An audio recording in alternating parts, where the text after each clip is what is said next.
ఆ చెట్టు కనిపించేదంతా పచ్చగైనంత మాత్రాన అన్ని చెట్లు ఒకే చెట్టు కాదు అన్న అర్థం మనకు తెలియాలి. కాబట్టి ట్రూత్ ఈజ్ ఆల్వేస్ ఎక్స్క్లూజివ్. మన క్రైస్తవ సముదాయానికి ఒక సమాధానము, అలాగే ఒక కాన్ఫిడెన్స్ వస్తుంది, ఒక విశ్వాసం వస్తుంది మనం నమ్మే దృక్పథం పైన. రెండవది, నిజాయితీగా అవతలి వారి దృక్పథాన్ని కూడా చూసేవాళ్ళం అవుతాం. ఎవరిని వక్రీకరించాల్సిన అవసరం లేదు, ఎవరిని మభ్యపెట్టాల్సిన అవసరం లేదు. ఉన్నది ఉన్నట్లుగా ప్రజల ముందు తీసుకుని వెళ్లే ప్రయత్నం ఇది, అంతే.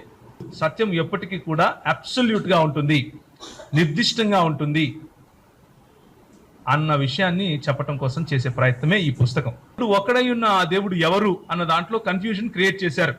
నిజానికి కన్ఫ్యూజన్ ఏమీ లేదు. బైబిల్ చదివిన ఎవరికైనా సరే బైబిల్లోని దేవుడు యునిక్ అని, అంటే ఆయన అద్వితీయుడని, ఆయనకు సంబంధించి కాపీలు ఎవరు లేరని అందరికీ తెలుసు. బేసిక్ గా మేము మీ తర్వాత వచ్చాం కాబట్టి, లేకపోతే బైబిల్ తర్వాత ఖురాన్ వచ్చింది కాబట్టి, ఖురాన్ బైబిల్లో ఉన్నటువంటి దేవుని యొక్క గుణలక్షణాలను మరింత విపులంగా మీకు చెప్తా ఉంది. ఇదే అంతిమ దైవ గ్రంథము, ఈ దైవ గ్రంథాన్ని నమ్మాలి, ఇదే అంతిమ సత్యము, ఈ ప్రకాశాన్ని మీరు స్వీకరించాలి అన్నట్లుగా ప్రజలకు ప్రచారం చేయటం మొదలుపెట్టారు అని. నేను చాలా మంది పాస్టర్లతో కలిసి మాట్లాడినప్పుడు వాళ్ళు కూడా అదే అభిప్రాయం చెప్పారు నాకు. ఏమంటే అవును కదండి, అంతే కదా, వాళ్ళు అబ్రహాం నమ్ముతారు, మనం అబ్రహాం నమ్ముతాం, వాళ్ళు సారాన్ని నమ్ముతారు, మనం సారాన్ని నమ్ముతాం, ఇలా చెప్పారు. ఈ గ్రంథం ఎప్పుడు రాయబడలేదు. This is the first, he is the pioneer into writing this subject in Telugu actually. So I really appreciate this great effort. దాన్ని ఇప్పుడు మనం త్వరలో రిలీజ్ చేయబోతున్నాం. Okay, thank you very much for చాలాసేపు ఓపిక్గా ఉన్నారు. నాకున్న టైం ఇంకో 15 నిమిషాలు ఉంది. సో అల్లా యెహోవా ఒకరేనా అనే పుస్తక ఆవిష్కరణ కోసం ఈరోజు మీ దగ్గర సమయం అడిగి తీసుకున్నాను. కొద్ది సమయం అయినా కానీ పెద్దలందరూ ఉండడం నాకు చాలా సంతోషంగా ఉంది. ఆ అల్లా యెహోవా ఒకరేనా అన్న పుస్తకం ఎందుకు రాయబడింది, అసలు దాని బ్యాక్గ్రౌండ్ ఏంటో ఒక 2 నిమిషాలు మీకు పంచుకోవాలని ఆశపడుతున్నాను. ఆ తర్వాత నేను పెద్దలను ముందుకు పిలిస్తే, ముఖ్యంగా మా సహోదరుడు ఇమానుయల్ అన్న గారు ముందుకు వచ్చి ప్రార్థన చేస్తారు పుస్తకం కోసం. అలాగే నా ఆత్మీయ, నేను దాదాపు 2001 నుంచి కూడా నన్ను ప్రోత్సహిస్తూ ఇస్లాం పరిచర్యలో ప్రోత్సహిస్తున్నటువంటి మా అంకుల్ పాల్ ఓల్సన్ గారు ఉన్నారు. ఆయన కూడా పుస్తకం కోసం ప్రార్థన చేస్తారు. సో అయితే ఎందుకు అల్లా యెహోవా ఒకరేనా అని రాయాల్సి వచ్చింది అంటే దానికి కొన్ని కారణాలు ఉన్నాయి. అందులో ప్రథమమైన కారణం ఏంటంటే, ఎక్కువ మంది ఈ మన తెలుగు రాష్ట్రాల్లో, వినపట్లేదండి, ఓకే, ఎక్కువ మంది తెలుగు రాష్ట్రాల్లో ఉన్నటువంటి క్రైస్తవులకు దేవుడు ఒకడే అన్న విషయం తెలిసినప్పటికీ, దేవుడు ఒకడై ఉన్న ఆ దేవుడు ఎవరు అన్న దాంట్లో కన్ఫ్యూజన్ క్రియేట్ చేశారు. నిజానికి కన్ఫ్యూజన్ ఏమీ లేదు. బైబిల్ చదివిన ఎవరికైనా సరే బైబిల్లోని దేవుడు యునిక్ అని, అంటే ఆయన అద్వితీయుడని, ఆయనకు సంబంధించి కాపీలు ఎవరు లేరని అందరికీ తెలుసు. కానీ ఇస్లాం మత ప్రచారం చేసే కొందరు దావా ప్రచారకులు ఏం చేస్తున్నారు అంటే, క్రైస్తవుల వద్దకు వెళ్ళి, ముఖ్యంగా క్రైస్తవ యువత దగ్గరికి వెళ్ళి పెద్ద పెద్ద మీటింగులు పెట్టేసి వాళ్లకు ఎలాంటి బోధ చేస్తున్నారు అంటే, ఇస్లాంలో ఉన్నటువంటి దేవుడు, క్రైస్తవ్యంలో ఉన్నటువంటి దేవుడు ఒకడే అని చెప్పే ప్రయత్నం చేస్తున్నారు. అలా చెప్పే ప్రయత్నం చేయడం ద్వారా ఏం జరుగుతూ ఉంది అంటే, ఎక్కువ మంది క్రైస్తవులు మెల్లిమెల్లిగా మనమిద్దరం ఒకడే అన్న ఆలోచనలోకి వెళ్తున్నారు. ఖురాన్లో ఉన్నటువంటి దేవుడు మరి బైబిల్లో ఉన్నటువంటి దేవుడు ఒకరు అయితే, మరి మన ఇద్దరం ఒకటే ఆలోచనలో, ఒకటే దృక్పథంలో ఉన్నప్పుడు, బేసిక్గా మేము మీ తర్వాత వచ్చాం కాబట్టి, లేకపోతే బైబిల్ తర్వాత ఖురాన్ వచ్చింది కాబట్టి, ఖురాన్ బైబిల్లో ఉన్నటువంటి దేవుని యొక్క గుణలక్షణాలను మరింత విపులంగా మీకు చెప్తా ఉంది. ఇదే అంతిమ దైవ గ్రంథము, ఈ దైవ గ్రంథాన్ని నమ్మాలి, ఇదే అంతిమ సత్యము, ఈ ప్రకాశాన్ని మీరు స్వీకరించాలి అన్నట్లుగా ప్రజలకు ప్రచారం చేయటం మొదలుపెట్టారు. దాని కారణంగా కోట్లకు కోట్లు డబ్బు కుమరించి, కోట్లకు కోట్లు సమయాన్ని, డబ్బును, వాళ్ళకు ఉన్నటువంటి ప్రజలను దీనిపైన వెచ్చించి క్రైస్తవ యువతను తప్పుదారి పట్టిస్తున్నారు అన్నది నా అభిప్రాయం మాత్రమే కాదు, చాలా మందిని కలిశాం. ముఖ్యంగా కోదాడ దగ్గర కొన్ని గ్రామాల్లో పప్పు, ఉప్పు, చింతపండు సరఫరా చేసి మరి క్రైస్తవులను ఇస్లాంలోకి తీసుకెళ్లినటువంటి దాఖలాలు, రుజువులు ఉన్నాయి. మేము ప్రత్యక్షంగా ఆ గ్రామాలకు వెళ్ళి మాట్లాడి మరి వచ్చాం. అయితే ఈ పుస్తకం మరి ఇప్పుడే ఎందుకు రాయాలి అన్నటువంటి ప్రశ్న కనుక వేసుకుంటే నేను దానికి స్పందించాలనుకుంటున్నాను. ఏంటంటే, నేను 2011 సంవత్సరంలో హైదరాబాద్కి వచ్చాను. 2011 నుంచి హైదరాబాద్ అంటే తెలుగు రాష్ట్రాల్లో ఉన్నటువంటి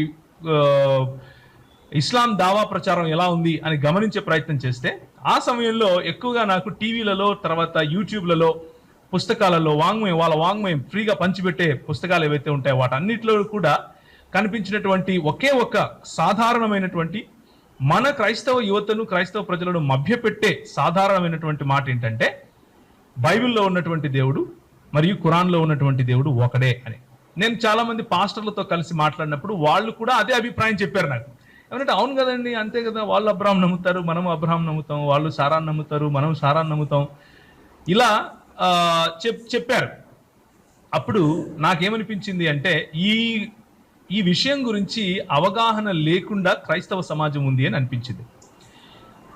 ఆ విషయం యొక్క అవగాహన లేదు కాబట్టే ప్రజలు ఏది చూపించి మనల్ని మసిపూసి మారేడికాయ చేసినా కానీ అదే మారేడికాయ అని నమ్మే పరిస్థితిలో ఉన్నారు. కాబట్టి అవగాహన రావాలి అన్న ఉద్దేశంతోనే నేను ఈ పుస్తకం రాయటం జరిగింది.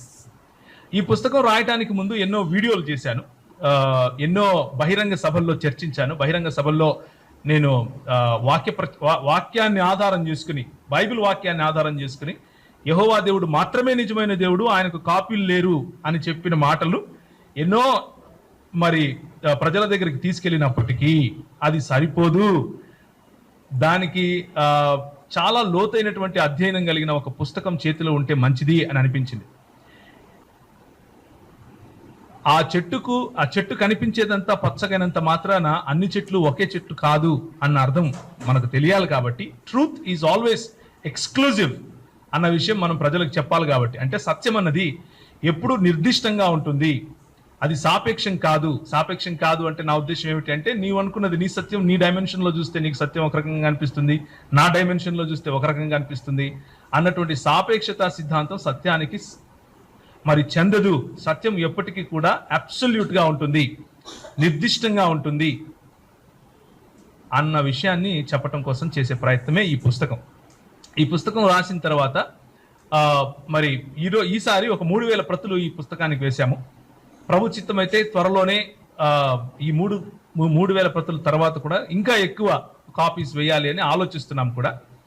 ఈ పుస్తకం వేయడానికి ముందు నేనేం చేశాను అంటే మార్కెట్లో అవైలబుల్ గా ఉన్నటువంటి పుస్తకాలను తీసుకున్నాను. కొంతమంది కాకినాడ ప్రాంతం నుంచి, తర్వాత భీమవరం ప్రాంతం నుంచి, రాజమండ్రి ప్రాంతం నుంచి, కర్నూలు ప్రాంతం నుంచి చాలా మంది ఇలాంటి పుస్తకాలే రాస్తున్నారు. ఏమని అంటే యెహోవా అల్లా ఒకడే, యేసు ఈసా ఒకడే, తర్వాత ఖురానే అంతిమ దైవ గ్రంథము, ఖురాన్లో ఉన్నటువంటి మాటలే మనం నమ్మాలి, ఇలాంటి విషయాలన్నీ ఏవైతే చెప్తూ వస్తున్నారో వాటన్నిటిని సేకరించి వాళ్ళు ఏ ఆర్గ్యుమెంట్స్ అయితే అందులో ఉంచారో ఒకటే అని చెప్పటానికి, ఏ ఆర్గ్యుమెంట్స్ అయితే ఒకటి కాబట్టి మీరు ఇప్పుడు ఇక్కడికి రావాలి అని చెప్పే ప్రయత్నం చేశారో ఆ ఆర్గ్యుమెంట్స్ అన్నిటినీ పొందుపరిచి వాటికి సరైన లేఖన ఆధారంగా ధీటైన సమాధానం చెబుతూ క్రైస్తవ సంఘాన్ని కేవలం సమాధానం చెప్పటమే కాదు, తిరిగి ప్రశ్నించటంలో కూడా తర్బీదునిచ్చాం. కేవలం సమాధానం చెప్పటము ఒక ఎత్తు అయితే తిరిగి ప్రశ్నించటం అన్నది మన ప్రభు మనకు నేర్పినటువంటి పద్ధతి. మన ప్రభు ఎప్పుడైనా సరే, ఎక్కడైనా సరే ఒక సందర్భంలో ఎవరైనా వచ్చి ప్రభుతో మాట్లాడినప్పుడు ఒక ప్రశ్న వేసినప్పుడు ఆయన తిరిగి ప్రశ్న వేశారు, ఆ ప్రశ్నలోనే వారికి సమాధానం కనిపించింది. So Jesus always questioned back and that question implied the answer. So the effort that we have employed in writing this book is Allah and Yahweh, the same God. అన్న దాంట్లో మేము తీసుకున్న అప్రోచ్ కూడా ఇదే, to give an answer that it is not the same. We don't have any copy, copies ఎవరు లేరు దేవునికి, యేసు ప్రభువుకు, అలాగే యెహోవా దేవునికి ఏ కాపీ లేదు, ఆయన మాత్రమే నిజమైన దేవుడు అని ఏ విధంగా అయితే చెప్పగలిగామో అదే విధంగా తిరిగి ప్రశ్నించగలిగాం. ఆయన దేవుడు అయితే ఈ గుణ లక్షణాలు ఎందుకు లేవు అని ఖురాన్లో ఎవరైతే అల్లాహ్గా చెప్పబడ్డారో ఆ దేవుని గురించినటువంటి ప్రశ్నలు కూడా వేశాం. ఇందులో ప్రాముఖ్యంగా మనం తీసుకున్నటువంటి ఈ పద్ధతి 2 రకాలుగా పనిచేస్తుంది. ఒకటి, మన క్రైస్తవ సముదాయానికి ఒక సమాధానము, అలాగే ఒక కాన్ఫిడెన్స్ వస్తుంది, ఒక విశ్వాసం వస్తుంది మనం నమ్మే దృక్పథం పైన. రెండవది, నిజాయితీగా అవతలి వారి దృక్పథాన్ని కూడా చూసే వాళ్ళం అవుతాం. ఎవరిని వక్రీకరించాల్సిన అవసరం లేదు, ఎవరిని మభ్యపెట్టాల్సిన అవసరం లేదు. ఉన్నది ఉన్నట్లుగా ప్రజల ముందు తీసుకుని వెళ్లే ప్రయత్నం ఇది, అంతే. ఖురాన్లో లేని మాటలు ఏమీ రాయలేదు ఈ పుస్తకంలో. అలాగే సహీ హదీసుల్లో లేని మాటలు ఏమీ రాయలేదు. ఏ హదీసులనైతే, హదీసులు అంటే అర్థం ఏంటంటే ఇస్లాం సముదాయం వీటినైతే ప్రామాణికంగా ఏ గ్రంథాలనైతే వాళ్ళు విశ్వసిస్తారో ఆ గ్రంథాలను మాత్రమే కోట్ చేసి అందులో ఉన్నటువంటి గుణలక్షణాలు దేవునికి ఇవి అయితే ఆ గుణలక్షణాలు బైబిల్లో ఉన్నటువంటి ఈ దేవునికి లేవు, కాబట్టి వీరిద్దరూ ఒకరు కాదు. మీ దృక్పథములో దేవుడు ఇలా ఉన్నాడు, ఈ దృక్పథంలో దేవుడు వేరేగా ఉన్నాడు. ఈ దృక్పథాన్ని ఈ దృక్పథం లాగానే స్వీకరించాలి, ఈ దృక్పథాన్ని ఈ దృక్పథం లాగానే స్వీకరించాలి అని రెండింటిని విభజించి వేరు చేసి చూపించే ప్రయత్నం చేశాం. దీనివల్ల నిజాయితీ అన్నది మనకు తెలుస్తుంది. నిజాయితీ అంటే ఇస్లాం పట్ల కూడా నిజాయితీగా వ్యవహరించాలి, క్రైస్తవ్యం పట్ల కూడా నిజాయితీగా వ్యవహరించాలి. నిజాయితీగా వ్యవహరించకుండా అది అది ఒకటే అని చెప్పి కలిపేయటం వల్ల సమాజంలో కన్ఫ్యూజన్ వస్తుందే తప్ప ప్రజలకు క్లారిటీ రాదు, స్పష్టత రాదు. సో స్పష్టత కోసం చేసినటువంటి ప్రయత్నం ఇది. ఇంకా చాలా ప్రాముఖ్యంగా చెప్పాలి అంటే దాదాపు 1400 సంవత్సరాల క్రితం వీళ్ళు సహీహ్ బుఖారీ, సహీహ్ ముస్లిం లాంటి పుస్తకాలు రాసుకోక ముందే క్రైస్తవ అపాలజిస్టులు లేకపోతే క్రైస్తవ దృక్పథాన్ని సమర్థించి రాసే రచయితలు మరి వాళ్ళకు అపాలజీ రాశారు. అల్ కింది అన్న పేరు కూడా ఉంది. ఆ పేరుతో ఆయన ఎప్పుడో 1400 సంవత్సరాల క్రితం మొహమ్మద్ గారు చనిపోయిన 30 సంవత్సరాల లోపే రాసినటువంటి పనిని మనం ఈరోజు పక్కన పెట్టేసి లేదు మన ఇద్దరం ఒకటే అని చెప్పి మన సమాజాన్ని తీసుకెళ్లి ఎవరి చేతికో మనం ఇచ్చేస్తున్నాం, మన సమాజాన్ని తీసుకెళ్లి ఎవరికో బహుకరించేస్తున్నాం అన్నటువంటి ఆ చైతన్యం రావాలి మన క్రైస్తవ సహోదరుల్లో. అందుకని ఈ పుస్తకం రాయడం జరిగింది. సో దయచేసి ఈ పుస్తకం ఒకవేళ మీరు కొనుక్కోండి, మీరు చదవండి, అలాగే మీకు తెలిసిన వాళ్ళకు కూడా వీటిని ఇవ్వండి. ఇచ్చి కొనుక్కోమని చెప్పండి, చదవమని చెప్పండి. వాంగ్మయ సేవ లేకపోతే లిటరేచర్ సర్వీస్ ఏదైతే ఉందో అది అంత ఈజీ కాదు. మరి ఆంటీ రాస్తున్నారు పుస్తకం, ఇంతకుముందు కూడా చాలా పుస్తకాలు రాశారు, ఆయన ముద్రించారు కూడా. కానీ ముద్రించి ఇంట్లో పెట్టుకుంటే లాభం ఏంటి? అవి మార్కెట్లోకి వెళ్ళాలి, బజార్లోకి వెళ్ళాలి. ఆంటీ ఎంత కష్టపడ్డారు ఆమె చెప్తా ఉంటారు నాకు, ఇంత కష్టం బాబు, ప్రింట్ చేయటము కష్టమే, అమ్మటము కష్టమే, మన వాళ్ళు కొనుక్కున్నా కానీ దాంట్లో ఉన్న వాల్యూ తెలియదు, ఎంత కష్టపడి రాశారు, వాళ్ళ వ్యూస్ ఏంటి అన్నది తెలుసుకోవటంలో మన వాళ్ళు వెనక్కున్నారు అన్న విషయం అందరికీ తెలిసిన విషయమే. కాబట్టి ఇంకా రచయితలు సహోదరుడు డేవిడ్ లివింగ్స్టన్ గారు కూడా ఉన్నారు, బిబు ఉన్నారు, చాలా మంది ఉన్నారు ఇక్కడ. సో మీ అందరి మధ్యలో ఈ పుస్తకాన్ని రిలీజ్ చేయడం నాకు చాలా సంతోషంగా ఉంది. ఐ కాల్ అపాన్ ఇమానుయల్ అన్న గారు Ravi Zacharias international ministries RZIM కు ఇక్కడ హైదరాబాద్ లో లోకల్ రిప్రజెంటేటివ్ గా ఉన్నారు. ఆయన ఇంతకు ముందు అలా ఉన్న తర్వాత చాలా ఏళ్ళు పనిచేసిన తర్వాత మరి ఢిల్లీకి వెళ్ళిపోయి అక్కడ ఒక స్వచ్ఛంద సంస్థతో కలిసి పనిచేశారు. చాలా అపాలజెటిక్స్ ఫీల్డ్లో చాలా ఎక్స్పీరియన్స్ ఉన్న సహోదరుడు. ఆయన ఇంటి పుస్తకాల కోసం ప్రార్థన చేస్తారు. ప్రార్థన చేసిన తర్వాత మనం తిరిగి మీ కార్యక్రమాన్ని మనం జరుపుకోవచ్చు. ప్రార్థన చేసుకుందాం. పరిశుద్ధుడా, మహోన్నతుడా, గొప్ప దేవ, నీ బిడ్డలుగా పిలువబడడానికి ఇచ్చిన ఆధిక్యాన్ని బట్టి నీకు వందనాలు చెల్లిస్తున్నాం తండ్రి. ఈ సమయంలో ప్రభా నీ యొక్క పనిముట్లుగా మమ్మల్ని ఏర్పరచుకొని వాడుకుంటున్న విధాన్ని బట్టి వందనాలు చెల్లిస్తున్నాము. ప్రత్యేకించి ఈ సమయంలో ప్రభా నాయన ఈ యొక్క పుస్తక ఆవిష్కరణ విషయంలో అల్లా యెహోవా ఒక్కడేనా అనే విషయంలో ప్రభా ప్రవీణ్ మరియు తన యొక్క సన్నిహితులు కలిసి చేసిన ప్రయత్నాన్ని బట్టి, రాసిన విధానాన్ని బట్టి నీకు వందనాలు చెల్లిస్తున్నాం తండ్రి. ప్రభా మా దేవుడిగా ప్రభా నువ్వు ఉన్నందుకు, ఆ బాధ్యత మాకు ఇచ్చినందుకు, ఆ బాధ్యతలో భాగంగా ఈ యొక్క కార్యాన్ని నిర్వర్తించడానికి ఇచ్చిన కృపను బట్టి వందనాలు చెల్లిస్తున్నాం తండ్రి. ఈ సమయంలో ప్రభా ఈ యొక్క ప్రతులను విడుదల చేయించుండగా ప్రభా నాయన నీ యొక్క ఆత్మశక్తితో ఆత్మాభిషేకాన్ని అనుగ్రహించమని, మరి ప్రభా ఈ యొక్క ప్రతులు ఎన్నో చేతులు చేరి తండ్రి ఎంతో కల్లోలాని వాళ్ళు ఈ యొక్క రాష్ట్రంలో తీసుకుని వస్తుండగా ప్రభా, ఇరు రాష్ట్రాలు కాకుండా ఇంకా బయట కూడా తీసుకొస్తుండగా ప్రభా నాయన వారి యొక్క నోళ్ళు మూయించడానికి, మరి ప్రభా క్రైస్తవుల నోళ్ళు తెరవడానికి, నీ కొరకు బలంగా నిలబడడానికి నాయన ఎవరు కూడా బయటికి వెళ్లకుండా వారిని తీసుకురావడానికి సహాయం చేయమని ప్రార్థిస్తూ నీ యొక్క అభిషేకాన్ని అనుగ్రహించమని నీకే స్తుతి ఘనత మహిమ ఆపాదిస్తూ యేసు నామమున నడుచున్నాము తండ్రి, ఆమేన్. సమయంలో తండ్రి కుమార పరిశుద్ధాత్మ నామన్న ఈ యొక్క పుస్తకాన్ని విడుదల చేస్తున్నాము. దేవునికే మహిమ కలుగును గాక.